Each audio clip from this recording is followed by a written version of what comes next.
Chapter 12 is about trig identities. So we're going to use what we know, such as the cosine and the secant are reciprocals of each other, or the quotient identities, tangent is the sine over the cosine. There'll be other ones. We're going to use these to show that one side of an equation can be equal to another side of the equation. So basically we're going to learn to make substitutions using trig and just show the two sides of the equation are equal. So the first part, you have your reciprocal identities.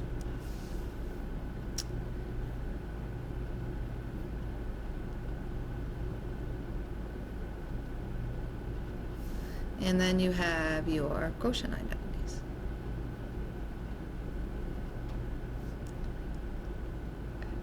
You have to memorize these. You should already know them. The secant goes with the cosine, the cosecant goes with the sine, the cotangent goes with the tangent, the reciprocal identities. The quotient, tangent is sine over cosine, so cotangent is cosine over sine. Okay, so memorize.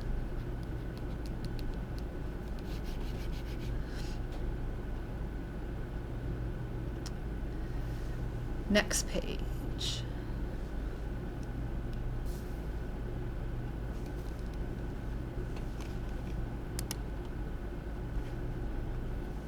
This we also talked about before. Remember when we started out our unit circle, we have a circle with a radius of 1, and we go over x and up y.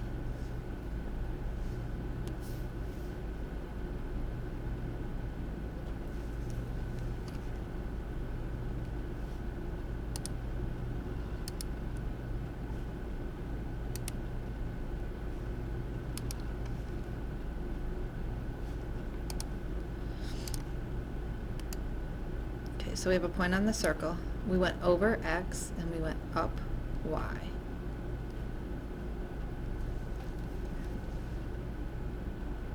So then remember our equation of the circle, x squared plus y squared equals 1. So that's your general equation.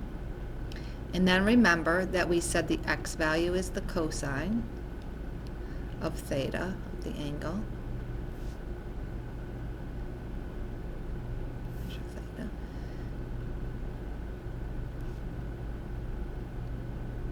Plus y squared, y is the sine of theta,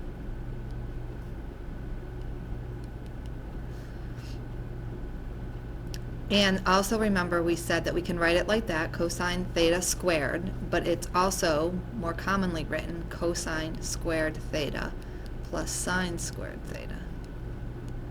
Okay. So these last two mean the exact same thing. You'll typically see it like the last one. Okay. So none of this is new. You have to memorize your reciprocal identities, memorize your quotient identities, and remember that the x is the cosine, the y is the sine. And so these are your Pythagorean identities. This is the first one. There's 3 of them. You'll have to memorize this also. Okay, so the first one. And you'll normally think about it as sine squared plus cosine squared. Sine squared theta plus cosine squared theta equals 1. You'll usually see it with the sine first. Okay, next page.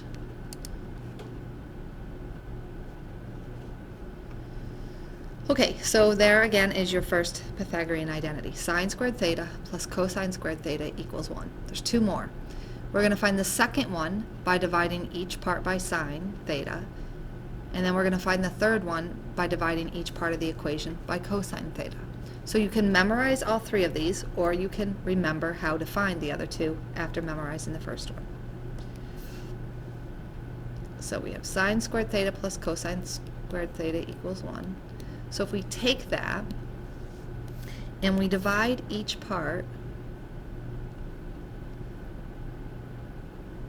by sine squared theta, and this should say squared up here, squared up here. So divide by cosine, or take that back, divide by sine squared.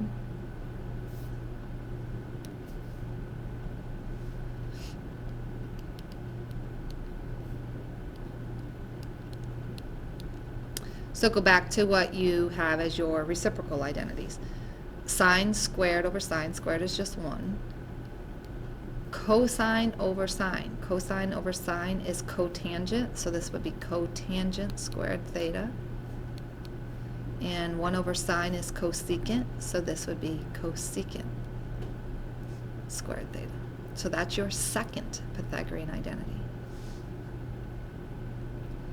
Your third Pythagorean identity, start again with the first one, sine squared plus cosine squared equals 1. That's an equals. And divide each part now by cosine squared theta.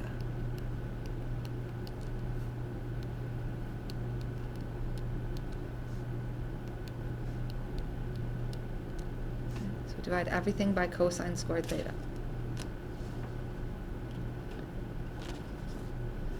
So we get sine over cosine, tangent squared theta, cosine over cosine, 1, 1 over cosine, secant squared theta. Make sure you always write the theta. Sometimes I know I haven't said it, but I should say it every single time, and you have to write it. If you don't write the theta or whatever variable, it's actually incorrect. Okay? So there's your 3 Pythagorean identities that you have to memorize. The first one, sine squared theta plus cosine squared theta equals 1.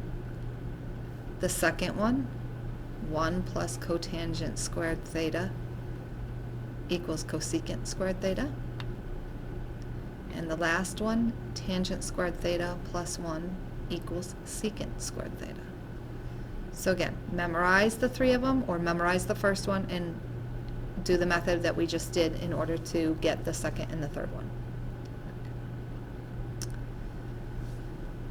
Okay, so now we're going to use the reciprocal identities, the quotient identities, and these Pythagorean identities to simplify some trigonometry equations. So on the next page,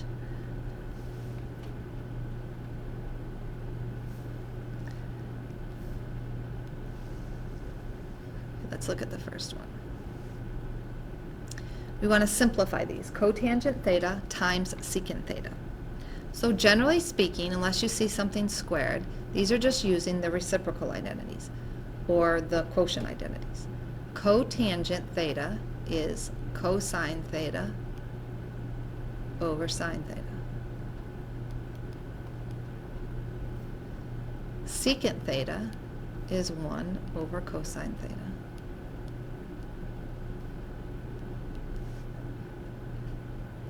So we can cancel. Cosine cancels with the cosine. And we're left with 1 over sine theta. And 1 over sine theta is cosecant theta. So you can look back at that first page, but it's really critical that you memorize this in order to do these. Okay. Now when I look at B, most of the time I go to sine and cosines, but when I look at B, I know that cotangent and tangent are reciprocal functions. So let's start with that. Let's leave 1 over tangent alone, 1 over tan theta, and let's make cotangent theta 1 over tan theta.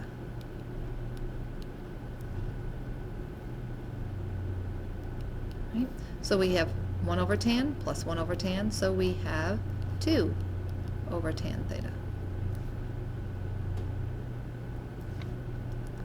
Also, we don't have to simplify this any further, but also recognize that 1 over tangent theta is cotangent, so this also could be written as 2 cotangent theta.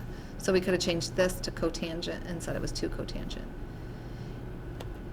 Neither way is incorrect. If there was multiple choice, obviously you have to look for the one that's in the multiple choice, or if there might be directions that there can't be a denominator, or write your answer in terms of tangent, you just have to follow whatever directions you're given. Next one. As soon as you see the tangent is squared, or any of the functions are squared, you should immediately think Pythagorean identities. Okay, so squared Pythagorean identities. Tangent squared theta plus 1 equals secant squared theta. So that's what you're using. Tangent squared theta plus 1. Secant squared theta. And you're done.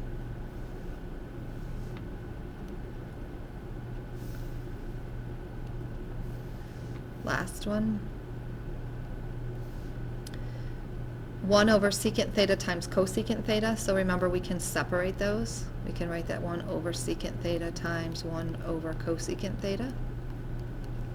Secant theta is the reciprocal of cosine, so cosine theta. Cosecant theta is the reciprocal of sine theta. And so we have cosine theta times sine theta. So these are pretty easy ones.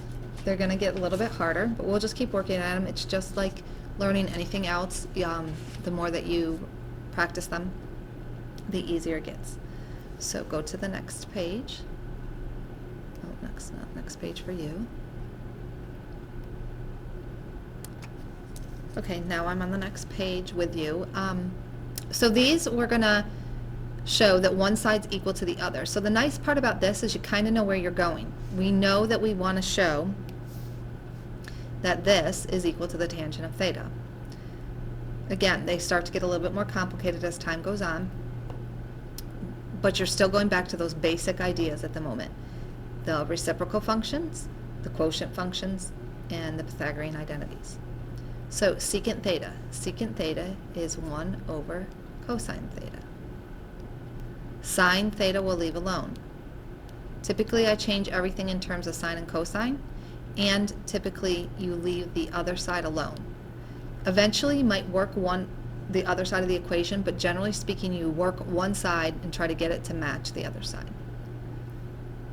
So we have sine theta on top, cosine theta on bottom, and we know from the quotient identities that sine over cosine is tangent, so tangent theta equals tangent theta. Okay. So our last step is always showing that both sides are equal to each other. You can't leave it at this step. You can't presume that the person grading it knows that you know that this is equal to tangent, so you have to show that last step. So you should show both sides are equal. I can do a little check. Next page. Sine theta times the quantity cosecant theta minus sine theta equals cosine squared. Again, we're going to leave the cosine squared alone. We're going to look at this side and see if we can simplify it and get it to match the cosine squared theta. So over here, first step I'm going to do is change everything into terms of sine and cosine. So cosecant is 1 over sine.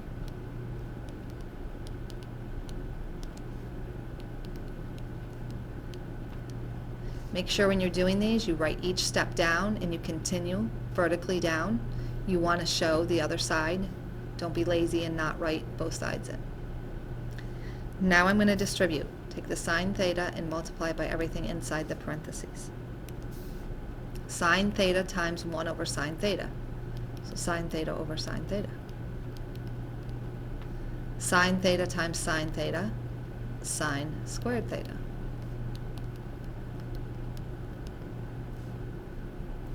Sine theta over sine theta is 1.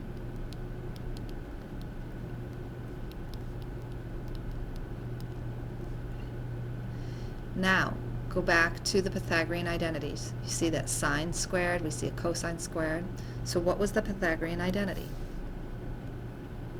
The Pythagorean identity is sine squared theta plus cosine squared theta equals 1.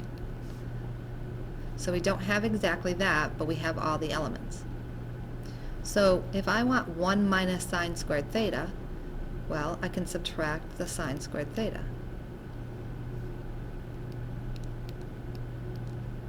So cosine squared theta equals 1 minus sine squared theta. So you're going to use the Pythagorean identity and just add or subtract what you need to for whatever you're working on. So 1 minus sine squared theta, that's a minus, equals cosine squared. 1 minus cosine squared theta equals, so this equals cosine squared.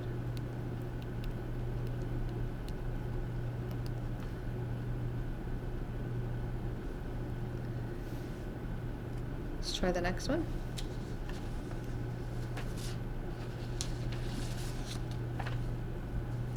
Okay, we have 1 minus sine theta equals cosine squared theta over 1 plus sine theta. So in this case, the left-hand side seems more simplified to me, so I'm going to leave this side alone, and I'm going to work this side of the equation. So we have 1 minus sine theta. Okay. The 1 plus sine theta on the bottom, there's nothing I can do with that, right? It's already in terms of sine. There's no squared. The squared, as soon as you see the squared, that's when you think Pythagorean identities. And we just did this a minute ago. What was cosine squared equal to? Cosine squared theta is equal to 1 minus sine squared theta. So again, you're using that same Pythagorean identity, and we're going to substitute in for cosine squared. So cosine squared theta equals 1 minus sine squared theta.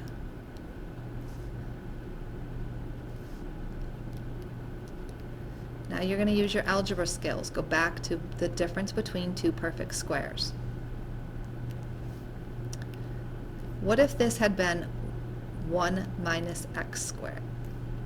Then we can reverse FOIL it, 1 minus x, 1 plus x, right? Because 1 is a perfect square, x squared is a perfect square, and we have a minus in between. So we can always reverse FOIL using the difference between two perfect squares. So we can use the same thing here, except we have sine squared theta. So we will have 1 minus sine theta, 1 plus sine theta. So if the trig starts to confuse you, go back to what you know how to do. Make the sine theta, or the cosine, whatever the variable is, change it into x, and then do the math, and then go back and utilize the trig.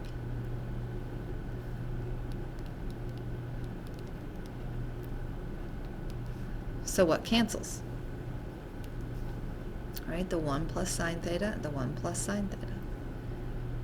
So we are just left with 1 minus sine theta. Okay, done. So here what you're looking at is everything's in terms of sine and cosine. So we're not using quotient or reciprocal identities. We have a squared, so you should be thinking Pythagorean identities. Get everything in terms of 1 and sine, and then we can do the math and simplify. Next one. Same idea here. Cosecant, you see that goes with sine, but also start and look. We have a squared. So let's go back. What was that identity?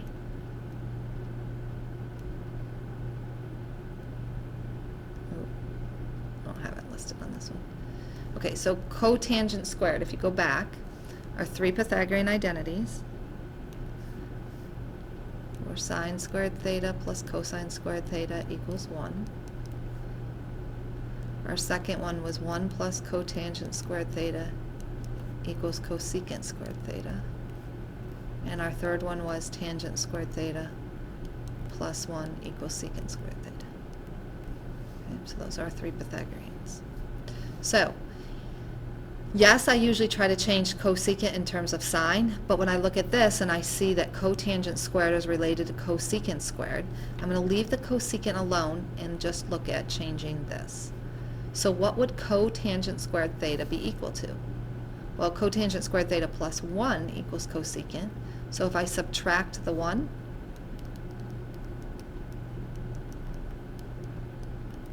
right, if I subtract the 1, cotangent squared theta equals cosecant squared theta minus 1. So I'm going to make that substitution in here. So for cotangent squared theta, I have cosecant squared theta minus 1 over cosecant theta plus 1 equals cosecant theta. You can't just put the 1 in the numerator. Okay? So we can do the same thing we just did about reverse foiling, right? Difference between two perfect squares. So we have cosecant theta minus 1 times cosecant theta plus 1 over cosecant theta plus 1 plus this one equals cosecant theta. What cancels? So we're left with cosecant theta minus 1 plus this one equals cosecant theta. minus 1 plus 1, cancel out, cosecant theta equals cosecant theta. Done.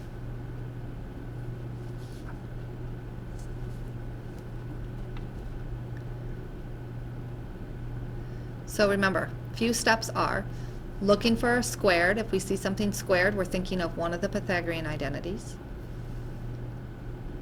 Right? See something squared, think Pythagorean identities. Otherwise, here we could have thought of the Pythagorean identities also, but here we're going to simplify this side, so we were leaving this side alone. So here, you're looking at how are they related. Let's change cosecant in terms of sine. And here, leave this side alone, change secant to 1 over cosine, leave sine alone, and then continue to simplify. So the couple of things that you're doing is changing everything into terms of sine and cosine, and you're looking for something squared and using your Pythagorean identities to help you simplify the equations. So the next part is going to be using other formulas. The nice part is after this is we actually are using formulas that are given to us.